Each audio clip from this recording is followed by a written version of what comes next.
வந்தா கம்சன் கையில கொடுத்தா.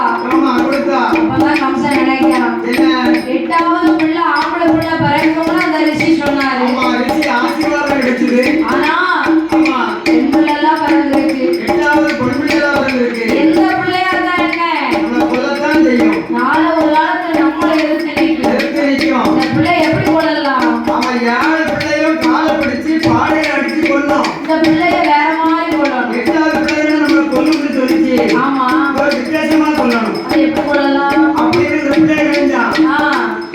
ஆகாயத்துல போட்டு வாழை ஏந்துதான். ஆமா, ஆகாயத்துல போட்ட பிள்ளை அப்படியே ஆகாயத்திலே நின்று அப்படியே நின்று, ஏ கம்சராஜா, என்னடா நீ கொல்ல போற? என்னடா நீ கொல்ல போற? என்ன கொல்ல உன்னால முடியாது. முடியாது. எங்க அண்ணே உன்னை கொல்லுவதற்கு கோவால கண்ணே ஆயர்வாடி பட்டணத்துல ஆமா நல்ல போனாருக்கும் அசுவதைக்கும் பிள்ளையா பிறந்திருக்கான். ஆமா